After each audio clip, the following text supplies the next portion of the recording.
জয় গুরু, কেমন আছো তোমরা সবাই? আশা করি সবাই ভালো আছো। ভালো থাকলে আমার ভিডিওটা দেখার অনুরোধ রইল তোমরা প্রত্যেকের কাছে।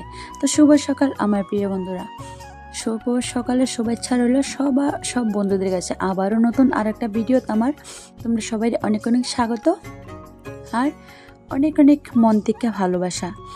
তো আজ আমরা মাগার যে বিপদনাশিনী পূজাগুলি, এটা কিন্তু এই ব্লগটা নিয়ে এলাম। যাই হোক, সব কিছুই করলাম, বাজারঘাট সব কিছুই হইল, শুধু মায়ের মূর্তি আনতে পারলাম না। যাই হোক, যেমন অর্থ এমন বর্ত, কারণ ভগবান কইছে না যে জান দিয়া দো, কারণ এটার মধ্যে তো আমরা গাইডেতে টাকা লাগাইতে পারতাম না। এই কারণে মাগার পয়সা অতটুক দিয়ে কিন্তু আমরা মায়ের কাজটা করলাম।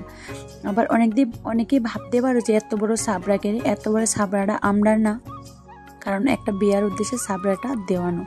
তো এই সাবরার নিচেই আমরা পূজাটা কইরা নিলাম। তো একটাই আফসোস রয়ে গেল, আর অল্প কিছু টাকা হইলে কিন্তু আমরা মায়ের মূর্তি আনতে পারতাম। যাই হোক, এত কিছু না, ভগবানের যদি তুমি মন থেকে ফুল চন্দন দো, এতে কিন্তু ভগবান সন্তুষ্ট। সব যা কিছু দিবা ভগবানের ফুল চন্দন মন দেখা দিতে লাগবো। তো যাই হোক, জয় মা বিপদনাশিনী আয় পড়লাম জলের ঘাটে, কারণ জল বুড়াইতে বিপদনাশিনী মায়ের যে গড়টা বোয়ামো আমরা সবাই মিললে। আর এদিকে দেখো পাড়া প্রতিবাসী 3 যায় আর কি, তো বুড়াইলাম। আর সবাই থেকে আমার একটু লম্বা লাগে, আর কইতে গেলে আমার বাড়ি ফ্যামিলিতেও কিন্তু আমরা 4 জালের মধ্যে আমি একটু লম্বা, আর যেমন পাড়া প্রতিবাসী আরও কয়েকটা জাল আছে তারাতেও আমি একটু লম্বা। যাই হোক, আমি কিন্তু শুধু আমার বাড়ির ওই দিক দিয়েও ছোটো, পাড়া প্রতিবাসীর ওই দিক দিয়েও ছোটো। যাই হোক, আমি হয়তো বা সম্পর্কে ছোটো, শরীরের দিকে তো ছোটো না, বয়সে বা সম্পর্কেতে ছোটো আছি। যাই হোক, কীভাবে কথাবার্তা কইলাম জানি না, দেখতে দেখতে মায়ের পূজার কাজও সম্পূর্ণ হয়ে গেল গা। আর সত্যি কথা কইতে গেলে কি, আমরা পূজাটা না খুবই সুন্দর হয়েছে, খুব সুন্দর, আলাদা একটা উজ্জ্বল দিয়া রয়েছে আর কি আসনটা।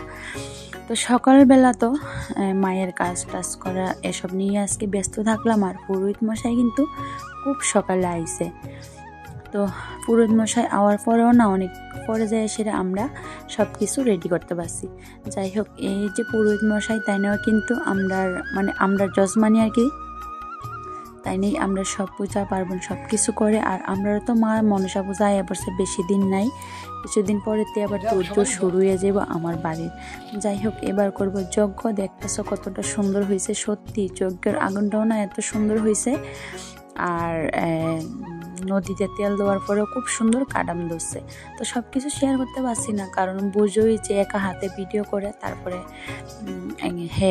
ওই যে সম্রাট একটু ভিডিও করে দিছিল আমরারে। যদি এক্সট্রা কেউ ভিডিও করা থাকতো, তুলে না হয় সব কিছু ভিডিও করা হয়তো। যাই হোক, ভিডিও হয়তো 1-1.5 ঘন্টার, সব কিছু মিলে 1-1.5 ঘন্টার ভিডিও হইব। এটার না অল্প অল্প করে কাটটা যে ওই 4-5 মিনিটের ভিডিওর মধ্যে আনি। সত্যি কথা কইতে গেলে ভিডিও করাটা যেমন তেমন হোক, করাটাও অনেকটা কষ্ট, আর এডিট করতে কিন্তু আরও অনেক কষ্ট। যাই হোক, শুভও বাকিবুকে একটু ভিডিও করে দিল, আর তার মাঝখান দিয়ে আমিও ভিডিও করলাম। তো এবার যাইতেছি আমরা পান তেল বাসাইতে। এদিকে পান তেল বাসাইতে আয়া পড়লাম একটা পুকুরে, মেন রোডের লগে একটা পুকুর। আর এই পুকুরটা না অনেকটাই গভীর, কি কমো যাইতে অনেকটা ভয় লাগে। আর এটার কাছেও আইলে জলে একটু নামলে টামলে মাছে ঠুকরা, এই কারণে আরও ভয় লাগে। জলটাও দেখতেছো কত একদম কালো কালো লাগতেছে। তো জয় মা বিপদনাশিনী কার কার পুজো হয়েছে জানি না, আর জানি না এই স্বপ্নটা কে দেখছে।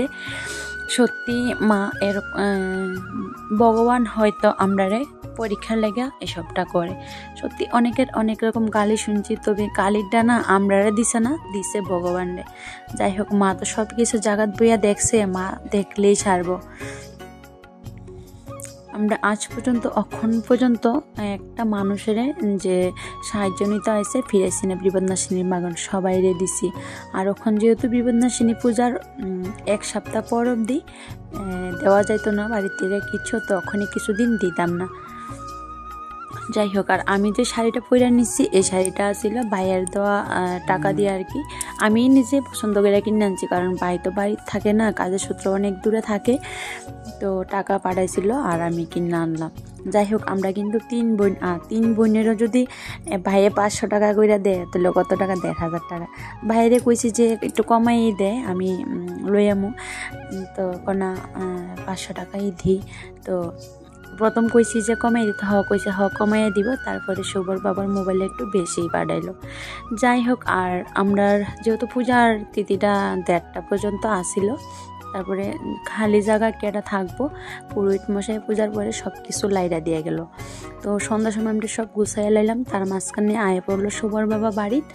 শুভ আবার তার মাঝখানে বাইনা ধরছে যে বাবা তুমি আমার লেগে দই আইনো, অনেকদিন পর আবার দই আইলো আমরা করে। তো আজকে আমার ভিডিওটা এখানেই শেষ। ভালো লাগলে একটু শেয়ার, টাটা।